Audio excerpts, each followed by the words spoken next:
Final year student pastors from the Presbyterian Theological Seminary, Kumba, have on Sunday, April 13, 2025, carried out their practical homiletic in different congregations in the Mezam and Mezam South Presbyteries. We train students for 3 years, and at the end of their training, since we are training them for the field, we are training them for the congregation, take them out of Kumba, out of our vicinity, like throw them into the sea and see how they will be able to manage it if they were parish pastors. And from that assessment, it helps us to go back.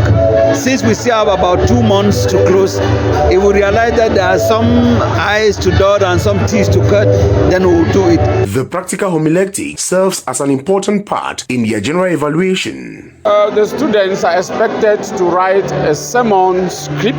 Now, those of us who evaluate the script, we try to find out how can the student who wrote that script be able to master the script in such a way that the student is preaching a sermon and not reading the script. And so we take into consideration a lot of things. It has to do with the language. What is the language of the place? If the student is able to dictate that the language of the place may be pure English or pidgin English, now the students will be able to navigate. How do they translate the written script with all the theological terms into now a language that the Christians can understand?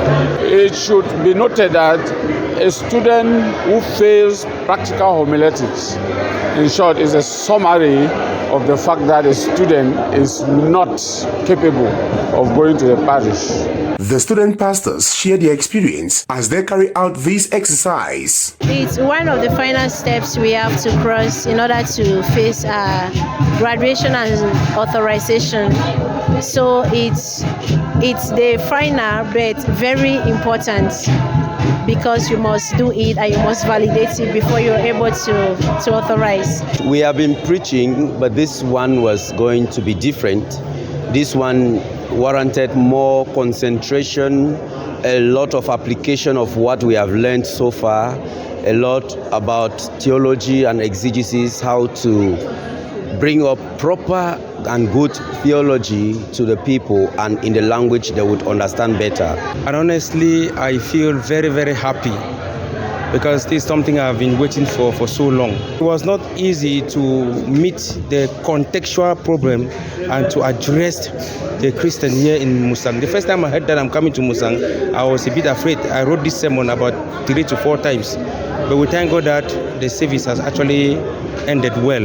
We will call to take that message of salvation for we fellow brothers and sisters, for inside the family, for inside the groups. One of the most important things about the present batch is that this is the new batch that began a new curriculum, a curriculum that was built on the realities of our context, a curriculum that is Cameroon-based, a curriculum that takes into consideration the things that surround us. So we are counting so much on this present batch because they inaugurate the newness in our church. After validating this stage of the evaluation, the final year student pastors of the Presbyterian Theological Seminary, Kumba, will be ready to serve in different parishes upon graduation.